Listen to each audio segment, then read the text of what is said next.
Hello everyone, knowledge आप में आप सभी का स्वागत है।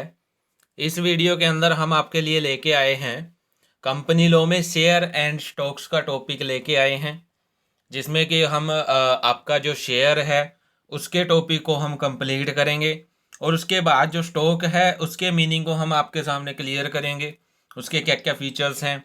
तो इसमें आपके दो टॉपिक हम कवर करेंगे, जिसमें फर्स्ट आपका शेयर्स का आता है और सेकंड आता है स्टॉक का। तो पहले शेयर से शुरुआत करते हैं कि शेयर्स होते क्या हैं, अंश होते क्या हैं। क्या कहता है, share means share is the share capital of a company and include stock expect where a distinction between the stock. अंश का आशय कंपनी की अंश पूंजी के एक हिस्से से है, this is part of capital. कि जो आपका अंश है, जो शेयर है, वो क्या है, एक पार्ट है। किसका? आपकी जो शेयर कैपिटल होती है उसका एक पार्ट है, और उसमें किसको, जो आपका स्टॉक है उसको भी उसमें शामिल कर लिया जाता है। तो ये जो आपका जो डेफिनेशन दी गई है, ये अकॉर्डिंग टू कंपनीज एक्ट 2013, उसकी सेक्शन 2 और सब सेक्शन 84, उसके अंदर ये डेफिनेशन दी गई है, जिसमें बोला गया है कि जो आपके शेयर्स हैं, जो अंश हैं, वो किसका पार्ट है? It is a part of capital. Capital का ही एक पार्ट है, जो आपकी शेयर कैपिटल होती है कंपनी की, जो कि आप जनता से इकट्ठा करते हैं, पब्लिक से जो आप कलेक्ट करते हैं शेयर कैपिटल, वो आपकी उसमें उसका कुछ पार्ट क्या है, आपका शेयर्स हैं। और इसमें आप किसको, जो आपके स्टॉक्स होते हैं, जो आपका स्कंद होता है, उसको भी आप इसमें क्या करते हो, इंक्लूड करते हो, इसमें शामिल करते हो। ठीक है। उसके बाद आता है, a share is the interest of a shareholder in the company measured by a sum of money for the purpose of liability in the first place and of interest in the second. ये जो आपकी definition दी है, ये आपके justice farewell ने दी है, न्यायाधीश farewell ने ये आपकी डेफिनेशन दी है, जिसमें कहता है कि एक अंश अपनी कंपनी में अंशधारी का हित है, जिसका माप द्रव्य की एक निश्चित धनराशि है, जो प्रथम तो दायित्व के आशय से तथा दूसरे हित के आशय से व्यक्त किया जाता है। कि जो आपके अंश हैं वो क्या है, शेयर होल्डर्स का कंपनी में एक तरह से क्या है, इंटरेस्ट है, उनका हित है। ठीक है। जिसको जिनका मेजर किस में किया जाए, by a sum of money. ठीक है। उसके बाद क्या कहता है, for the purpose of liability, जो प्रथम तो दायित्व के आशय से, किसके, लाइबिलिटी के पर्पज से, और दूसरा क्या है आपका इंटरेस्ट, इंटरेस्ट के आशय से। किसके पर्पज से? एक तो लाइबिलिटी से पर्पज से, तथा दूसरा आपके इंटरेस्ट के पर्पज से, हित के पर्पज से क्या किए जाते हैं, व्यक्त किए जाते हैं। ठीक है। तो ये आपके क्या थे, ये आपका अंश थे, शेयर्स का मीनिंग था। अब उसके बाद इसके आती हैं करेक्टरिस्टिक्स, फीचर्स, कि जो शेयर्स हैं वो होते क्या हैं। फर्स्ट आता है मूवेबल प्रॉपर्टी, कि जो आपके अंश होते हैं, जो शेयर्स होते हैं, वो क्या है, आपके एक मूवेबल प्रॉपर्टी है। ये आपके मूवेबल प्रॉपर्टी होते हैं। तो ये आपके जो आर्टिकल्स होते हैं उसके अंदर जो भी मेथड दिया हुआ है, या जो भी कुछ बताया गया है, उसके अकॉर्डिंग ये क्या किए जाते हैं, आगे ट्रांसफर कर दिए जाते हैं। इसलिए क्या बोला गया है कि जो आपके शेयर्स होते हैं वो क्या होते हैं, एक मूवेबल प्रॉपर्टी होती है, चल संपत्ति होती है। उसके बाद आता है नंबर, यानी कि संख्या, कि जो आपकी शेयर कैपिटल वाली जो कंपनी होती है, उसके लिए जो आपके अंश हैं, जो शेयर्स हैं, उनकी अलग से क्या है, एक संख्या निर्धारित की जाती है। ठीक है। और बाद में जो आपका शेयर्स हैं, उनकी अपनी ही एक क्या है, सीक्वेंस होता है, एक सीरियल नंबर उनको दे दिया जाता है। जो आपके शेयर्स होते हैं उनको सीरियल नंबर दे दिया जाता है। फिर उन्हीं सीरियल नंबर के माध्यम से उनको क्या कहा जाता है, उनको आइडेंटिफाई किया जाता है, उनको पहचाना जाता है कि कौन से शेयर्स किसको दिए गए हैं, कौन उनका शेयर होल्डर है। ठीक है। तो क्या करती है, जो आपकी शेयर कैपिटल वाली जो कंपनी होती है, वो क्या करती है, हर एक शेयर को उसका एक नंबर दे देती है, जो कि उसकी क्या बन जाती है, एक आइडेंटिटी बन जाती है। ठीक है। उसके बाद आता है शेयर सर्टिफिकेट, अंशों का प्रमाण पत्र। अब ये पॉइंट क्या कहता है कि जो आपके मेंबर्स होते हैं, अगर उनको उन शेयर्स पे, जो उनके पास जो शेयर्स हैं, अगर उनको उनके ऊपर ओनरशिप अपनी दिखानी है कि वो उनके अंडर है, तो जो कंपनी जो है वो क्या करती है, एक कॉमन सील लगा के, जो कॉमन सील होती है कंपनी के, उसके साथ वो क्या करती है, एक सर्टिफिकेट इशू करती है, जो आपका क्या होता है, शेयर सर्टिफिकेट होता है। और वो शेयर सर्टिफिकेट इनको दिया जाता है जिनके पास आपके शेयर्स होते हैं, जो एक्चुअल में और शेयर्स के ओनर होते हैं, उनके पास आपके शेयर्स का सर्टिफिकेट होता है। उसके बाद आता है रजिस्ट्रेशन ऑफ शेयर्स, कि जो कंपनी के जो मेंबर्स होते हैं उनका एक रजिस्टर, यानी कि जो कंपनी के जो मेंबर्स होते हैं, कंपनी उनका क्या है, एक रजिस्टर अलग से रखती है, जिसमें कि जो आपके शेयर होल्डर्स होते हैं उनकी अंशों की संख्या, कि कितने नंबर ऑफ शेयर्स उनके पास हैं, और जो शेयर होल्डर्स हैं उनके नाम, उनके एड्रेस, ठीक है, और अंशों पर, यानी कि जो शेयर्स हैं उन पर कितनी पेमेंट की कितनी पेमेंट है, उसका अमाउंट क्या है, मेंशन किया गया है। तो इस प्रकार से जो शेयर्स है उनका रजिस्ट्रेशन किया जाता है, कि कौन उनके शेयर होल्डर्स हैं, कौन होल्डर्स हैं, किनके पास शेयर्स हैं, कितने शेयर्स हैं, और कितनी अमाउंट फिक्स करके उनको शेयर्स दिए गए हैं। ठीक है, उसके बाद आता है राइट एंड इंटरेस्ट, अधिकार तथा हित।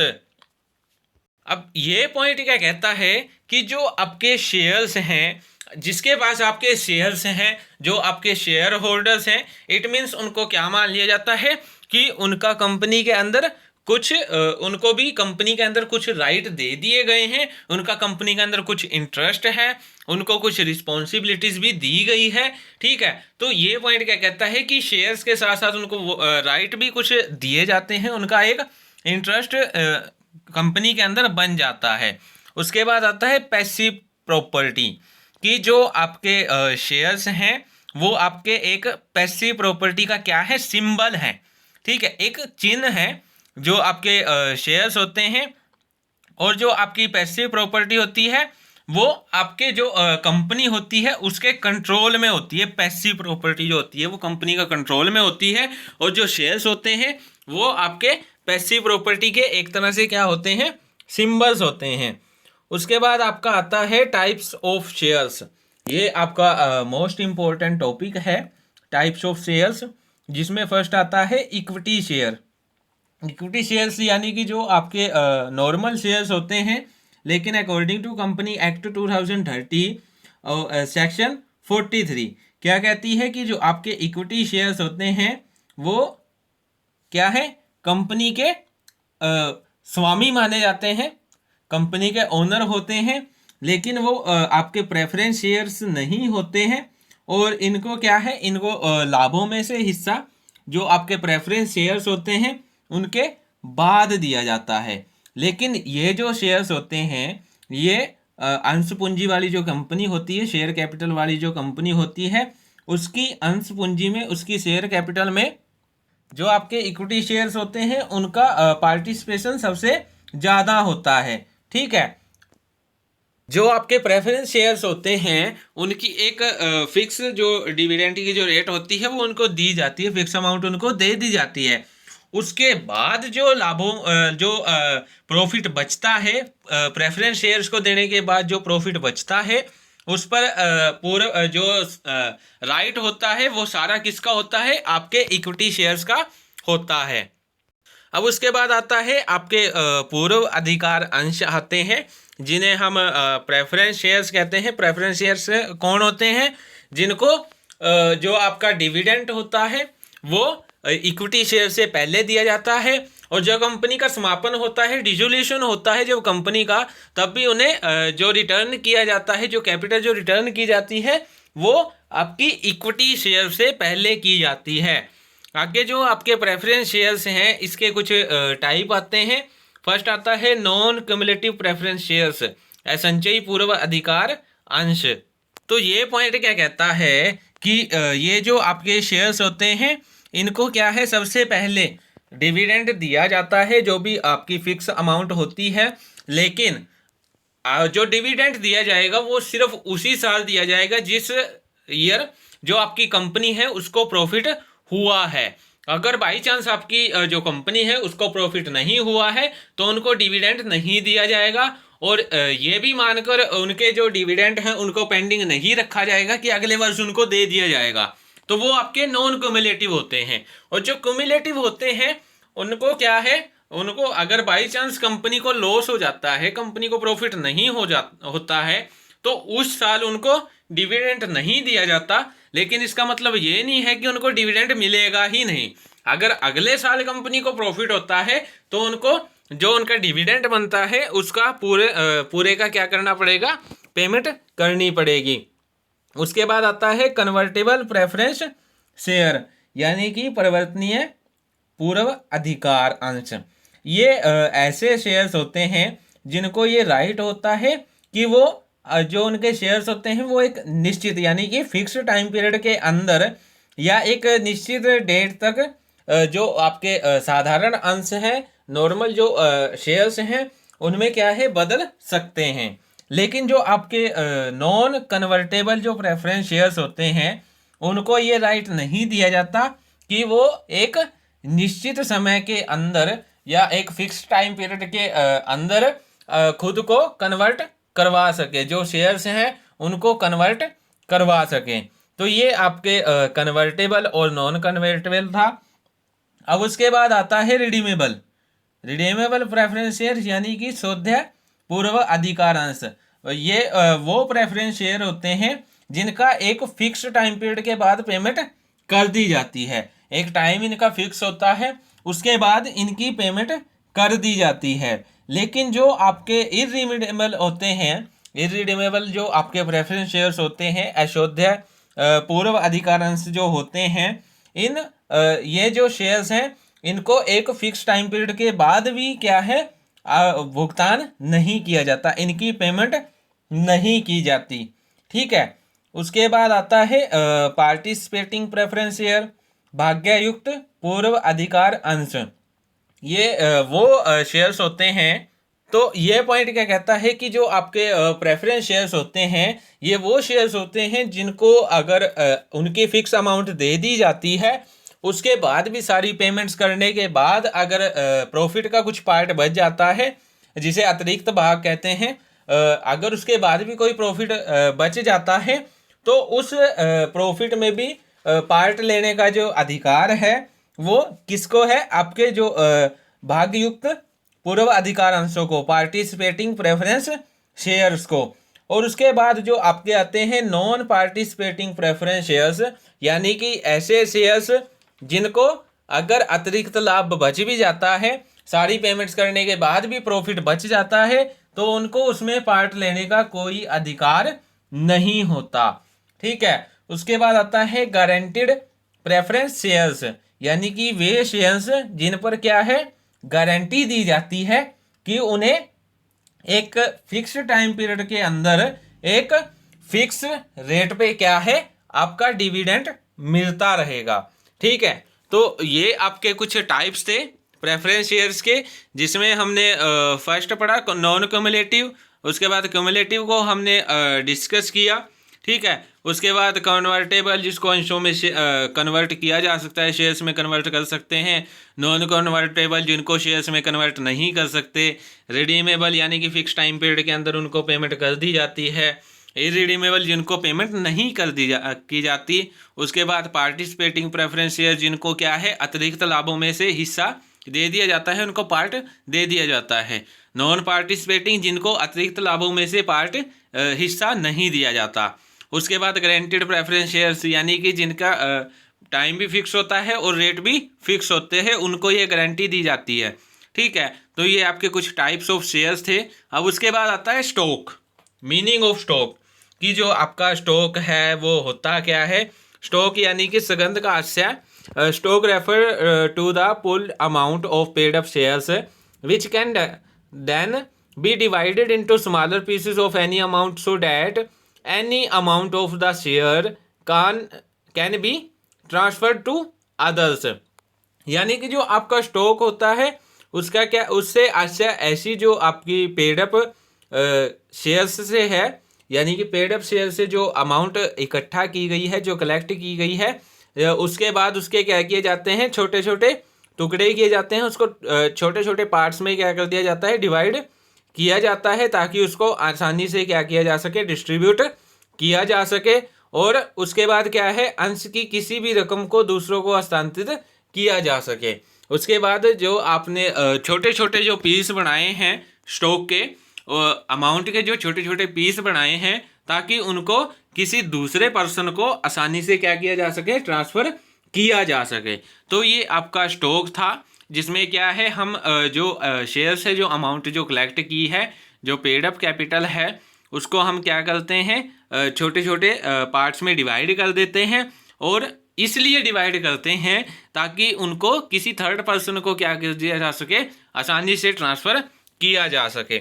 उसके बाद आता है इसके कुछ फीचर्स आते हैं, जो आपका कैरेक्टरिस्टिक्स आते हैं स्टॉक्स के, जिसमें फर्स्ट आता है नॉट इनवाइट टू पब्लिक, जनता को आमंत्रित नहीं। कि जो कंपनी होती है वो अपने स्टॉक को परचेज करने के लिए पब्लिक को क्या इनविटेशन नहीं कर सकती, वो इनविटेशन नहीं दे सकती कंपनी अपने जो उसका स्टॉक है उसको परचेज करने के लिए। उसके बाद क्या है, फुली पेड अप शेयर्स, कि जो स्टॉक्स हैं, ठीक है, जो आपके फुली पेड अप जो शेयर्स हैं उन्हीं को ही केवल स्टॉक में क्या किया जा सकता है, कन्वर्ट किया जा सकता है। अगर आपके शेयर्स फुली पेड अप नहीं है तो उनको शेयर्स में स्टॉक में कन्वर्ट नहीं किया जा सकता। उसके बाद क्या है, मेंशन इन आर्टिकल्स, अंतर नियमों में होना, कि जो आपका शेयर्स हैं अगर उनको आपने क्या है स्टॉक में कन्वर्ट करना है तो इसका प्रोविज़न आपको कंपनी के जो आर्टिकल्स होंगे उसके अंदर दिखाना होगा, उसके अंदर मेंशन करना होगा, ठीक है। उसके बाद क्या कहता है, स्टॉक प्राइस, कि जो आपका स्टॉक का जो प्राइस है वो ज़रूरी नहीं है कि इक्वल रहे। स्टॉक का जो प्राइस है वो कम भी हो सकता है या फिर आपका ज़्यादा भी हो सकता है। वो ज़रूरी नहीं है कि स्टॉक जो है सबका प्राइस इक्वल ही रहे, वो अलग अलग भी हो सकते हैं। उसके बाद क्या है, क्रम संख्या, कि जो आपकी स्टॉक है, जैसे शेयर्स में हमने पढ़ा था ना, नंबर्स, कि शेयर को अलग अलग नंबर से अलॉट किए जाते हैं, अलग अलग नंबर्स उनको दिए जाते हैं ताकि उनकी पहचान की जा सके, ठीक है। लेकिन स्टॉक में ऐसा नहीं है, इसमें आप किसी भी प्रकार से जो आपका स्टॉक है उसको सीरियल नंबर नहीं देते हो, ठीक है। उसके बाद आता है एप्लीकेशन टू मनी, कि जो आपके शेयर्स होल्डर हैं अगर उनको अपने जो शेयर्स हैं उनको स्टॉक में क्या है, कन्वर्ट करना है, तो उसके लिए उनको कंपनी को एप्लीकेशन फॉर्म देना जरूरी है, नेसेसरी है, कंपलसरी है। उसके बाद आता है लाभांश, यानी कि डिविडेंड। कंपनी के जो स्टॉक होल्डर होते हैं वो क्या करते हैं, जो आपकी स्टॉक की जो अमाउंट होती है उसके जो अनुपात होता है, उसकी जो रेशो होती है वो क्या है, लाभांश देती है। अनुपात में क्या है, लाभांश देती है। जो कंपनी होती है वो प्रत्येक शेयर होल्डर को, एवरी शेयर होल्डर को उसकी स्टॉक की जो अमाउंट है उसकी जो रेशो है उसके बेस पे क्या देती है, डिविडेंड पे करती है। उसके बाद आता है पार्ट ऑफ कैपिटल, पूंजी का भाग, कि जो आपके स्टॉक होते हैं वो भी शेयर्स की तरह किसका, जो आपकी कैपिटल होती है उसका एक पार्ट माने जाते हैं, ठीक है, उसका एक भाग मान लिए जाते हैं जो स्टॉक होता है। जैसे हमने डेफिनेशन में भी पढ़ा ना कि जो आपके स्टॉक होते हैं उनको भी आप शेयर कैपिटल में इंक्लूड करते हैं। आज की जो वीडियो थी इसके अंदर हमने आज का जो टॉपिक है वो कंप्लीट किया है, जिसमें हमने शेयर्स का टॉपिक कंप्लीट किया है, स्टॉक का टॉपिक कंप्लीट किया है, शेयर्स का हमने मीनिंग की, उसकी डेफिनेशन की, क्या क्या उसकी करैक्टरिस्टिक्स होती हैं, उसके बाद उसके टाइप्स के बारे में हमने डिस्कस किया। उसके बाद हमने आपका स्टॉक का जो टॉपिक है उसके बारे में हमने डिस्कस किया, और लास्ट में जो आपका स्टॉक है उसकी क्या क्या उसकी करैक्टरिस्टिक्स हैं उसके बारे में हमने डिस्कस किया। आज की वीडियो में हम इतना ही करेंगे। For more videos and more knowledge please like, share and subscribe my YouTube channel. Thank you and take care.